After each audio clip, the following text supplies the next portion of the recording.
नमस्कार दोस्तों, आपका स्वागत है हमारे YouTube चैनल पे।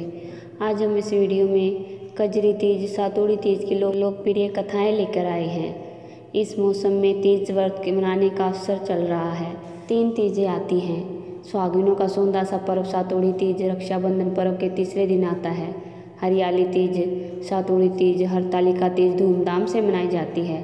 सातोड़ी तीज को कजली तीज और बड़ी तीज भी कहते हैं। सातोड़ी तीज की पूजा करते हैं। सातोड़ी तीज की कथा, निम्बड़ी माता की कथा, गणेश जी की कथा, लपसी तपसी की रोचक कहानियाँ सुनते हैं। पर्व पर सत्तू के विशेष व्यंजनों का आदान प्रदान किया जाता है।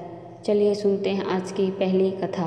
कजली तीज की पौराणिक व्रत कथा के अनुसार एक गांव में एक गरीब ब्राह्मण रहता था। भाद्रपद महीने की कजली तीज आई। ब्राह्मणी ने तीज माता का व्रत रखा। ब्राह्मण से कहा, आज मेरा तीज माता का व्रत है, कहीं से भी चने का सत्तू लेकर आओ। ब्राह्मण बोला, सत्तू कहाँ से लाऊं? तो ब्राह्मणी ने कहा कि चाहे चोरी करो, चाहे डाका डालो, लेकिन मेरे लिए सत्तू लेकर आओ। रात का समय था।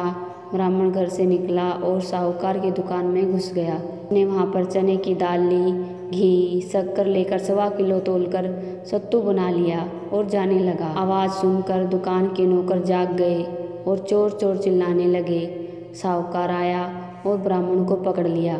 ब्राह्मण बोला, मैं चोर नहीं हूँ, मैं एक गरीब ब्राह्मण हूँ। मेरी पत्नी का आज तीज माता का व्रत है, कि मैं सिर्फ यह 1.25 किलो का सत्तू बनाकर ले जा रहा था। साहूकार ने उसकी तलाशी ली। उसके पास सत्तू के अलावा कुछ नहीं मिला। चांद निकल आया था। ब्राह्मणी इंतजार कर रही थी। साहूकार ने कहा कि आज से मैं तुम्हारी पत्नी को अपनी धर्म बहन मानूंगा। उसने ब्राह्मण को सत्तू, गहने, रुपए, मेहंदी, रक्षा और बहुत सारा धन देकर ठाठ से विदा किया। सबने मिलकर कजली माता की पूजा की। जिस तरह ब्राह्मण के दिन फिरे, वैसे ही सबके दिन फिरे। कजली माता की कृपा सब पर बनी रहे। दूसरी कथा के अनुसार सातोड़ी तीज, कजली तीज या बड़ी तीज के दिन जरूर सुनिए पौराणिक व्रत कथा। एक साहूकार था, उसके 7 बेटे थे।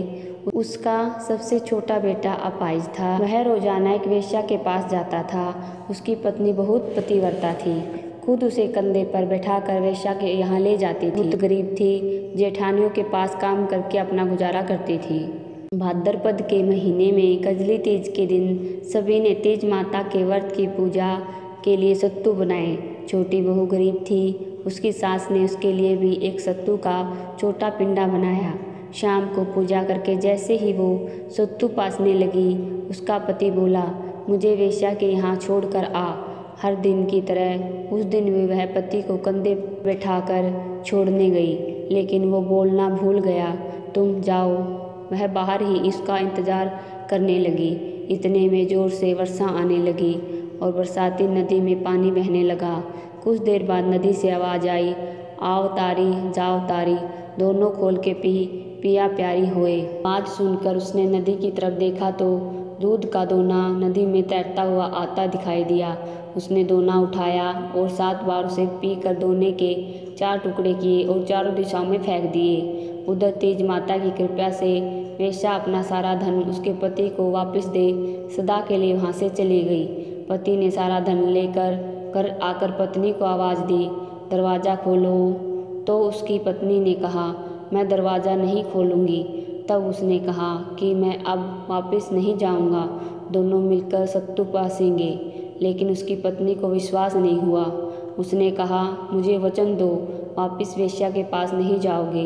पति ने पत्नी को वचन दिया तो उसने दरवाज़ा खोला और देखा उसका पति गहनों और धन माल सहित खड़ा था। उसने सारे गहने कपड़े अपनी पत्नी को दे दिए। फिर दोनों ने बैठकर सत्तू पासा। जब जेठानी के यहाँ काम करने नहीं गई तो बच्चे बुलाने आए। काकी चलो, सारा काम पड़ा है। उसने कहा, अब तो मुझ पर तीज माता की पूरी कृपा है, अब मैं काम करने नहीं आऊँगी। बच्चों ने जाकर माँ को बताया। आज से काकी काम करने नहीं आएंगी। उन पे तीज माता की कृपा हुई है।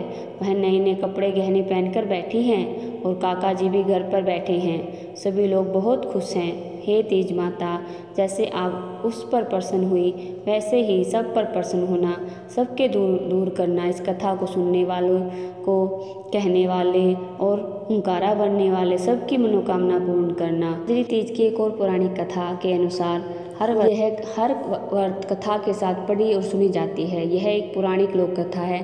इस कथा के अनुसार एक लप्सी था, एक तपसी था। तपसी हमेशा भगवान की तपस्या में लीन रहता था। लप्सी रोजाना सवा सेर की लापसी बनाकर भगवान का भोग लगाकर जीम लेता था। एक दिन दोनों लड़ने लगे। तपसी बोला, मैं रोज भगवान की तपस्या करता हूँ, इसलिए मैं बड़ा हूँ। लप्सी बोला, मैं रोज भगवान को सवा सेर लापसी का भोग लगाता हूँ, इसलिए मैं बड़ा हूँ। नारद जी वहाँ से गुजर रहे थे। दोनों को लड़ता देखकर उसने पूछा कि तुम क्यों लड़ रहे हो। तपसी ने खुद को बड़ा होने का कारण बताया और लप्सी ने अपना कारण बताया। नारद जी बोले, तुम्हारा फैसला मैं करूँगा। दूसरे दिन लप्सी और तपसी नहाकर अपनी रोज की भक्ति करने आए तो नारद जी ने छुपकर 1.25 करोड़ की एक एक अंगूठी उन दोनों के आगे रख दी। तपसी की नज़र जब अंगूठी पर पड़ी तो उसने चुपचाप अंगूठी उठाकर अपने नीचे दबा ली। लप्सी की नज़र अंगूठी पर पड़ी लेकिन उसने ध्यान नहीं दिया। भगवान को भोग लगाकर लापसी खाने लगा। नारद जी सामने आए तो दोनों ने पूछा कि कौन बड़ा है। तो नारद जी ने तपसी से खड़ा होने को कहा।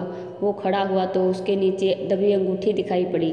नारद जी ने तपसी से कहा, तपस्या करने के बाद भी तुम्हारी चोरी करने की आदत नहीं गई, इसलिए लप्सी बड़ा है और तुम्हें तुम्हारी तपस्या का कोई फल नहीं मिलेगा। तपसी शर्मिंदा होकर माफ़ी मांगने लगा। उसने नारद जी से पूछा, मुझे मेरी तपस्या का फल कैसे मिलेगा। नारद जी ने कहा, यदि कोई गाय और कुत्ते को भी रोटी नहीं बनाएगा तो वह फल तुझे मिलेगा। यदि कोई ब्राह्मण को भोजन करवाकर दक्षिणा नहीं देगा तो फल तुझे मिलेगा। यदि कोई साड़ी के साथ ब्लाउज नहीं देगा तो फल तुझे मिलेगा। यदि कोई दिए से दिया जलाएगा तो फल तुझे मिलेगा। यदि कोई सारी कहानी सुने लेकिन तुम्हारी कहानी नहीं सुने तो फल तुझे मिलेगा। उसी दिन से हर वर्त कथा कहानी के साथ लप्सी तपसी कहानी भी सुनी और कही जाती है। जय कजरी माता की जय हो। सबकी मनोकामना को पूर्ण करना। दोस्तों, ये थी आज की कथाएं। आपको हमारी कहानियाँ पसंद आई हो तो वीडियो को लाइक करें।